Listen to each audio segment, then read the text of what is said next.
Bonjour à tous, nous poursuivons avec la 12e Mishnah du premier Pérec. Là encore, nous allons partir dans une autre Masechet, un autre sujet, comme nous voyons là tout au long de Masechet et Douyot. On se promène un petit peu dans le chasse Mishnayot, parce qu'on voit des Mishnayot qui sont rapportés aussi ailleurs, dans d'autres endroits. La Mishnah précédente était dans Masechet Kelim, que la Mishnah d'avant, on les retrouvait dans aussi cette marloquette là à propos du Maaser Sheni, et là nous allons voir un sujet qui concerne donc Yevamot.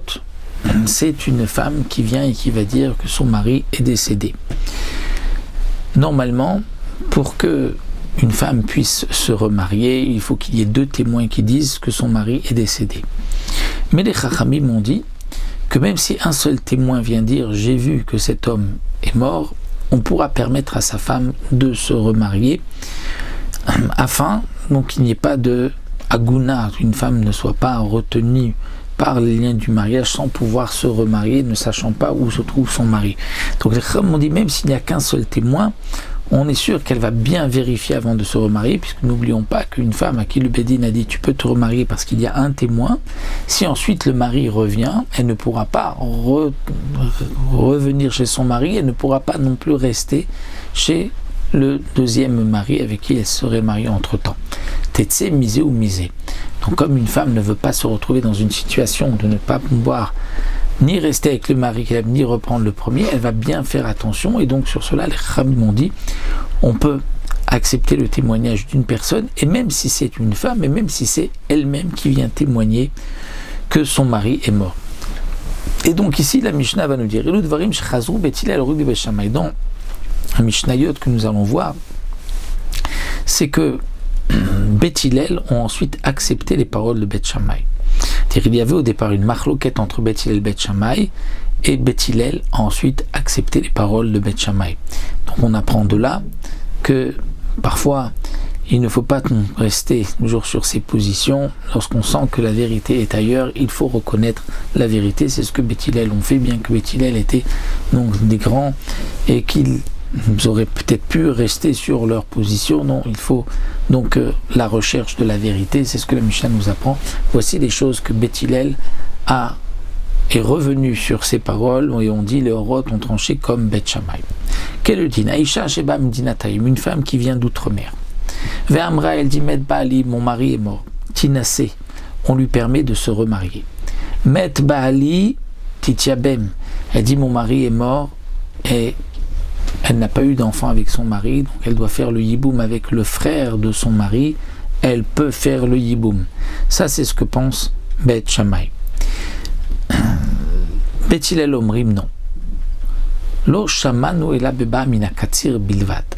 Beth Hillel disent, c'est vrai qu'il y a eu une fois où les Chachamim avaient permis à une femme de se remarier lorsqu'elle avait dit mon mari est mort, mais c'est seulement si elle était venue mina katsir, c'est-à-dire, explique le Parthénora, il y avait une fois plusieurs personnes qui ont été coupées du blé, il y a un serpent qui a mordu une personne, cette personne est morte, elle est venue dire au Bédine, mon mari est mort, et le Bédine a envoyé donc des gens sur place pour voir, ils ont vu qu'effectivement le mari était mort.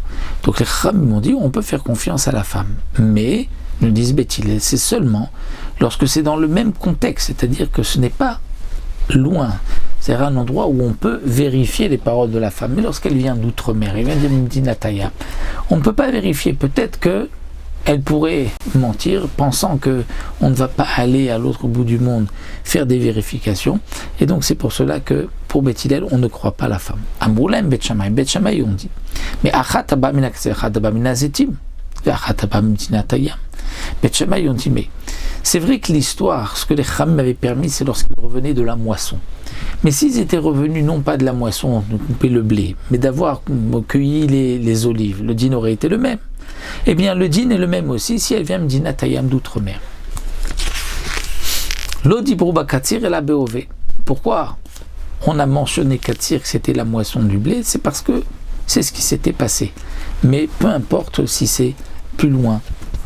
Donc c'est vrai qu'au départ, Beth Hillel donc n'étaient pas d'accord, pensaient que non, il y a quand même une différence.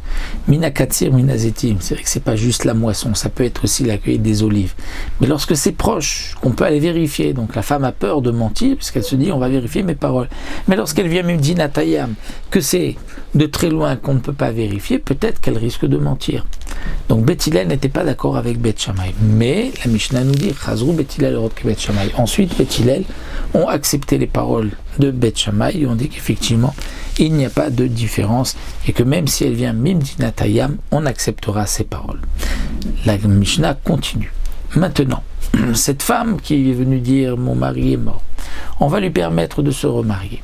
Est-ce qu'elle peut prendre le montant de sa ketouba des biens de son premier mari, puisqu'elle dit que son mari est mort? Beth Shammai disent oui, Tina sevititol ktubata. Elle se marie maintenant et elle prend l'argent de sa ketouba de son premier mari. Donc l'argent de premier qui est maintenant aux héritiers de son mari. Ou Beth Hillel omrim, Beth Hillel disent non, Tina sevititol ktubata. Elle se marie, mais elle ne peut pas prendre l'argent de sa ketouba. Les Chachamim lui ont permis de se marier, c'est pour ne pas qu'elle reste aguna.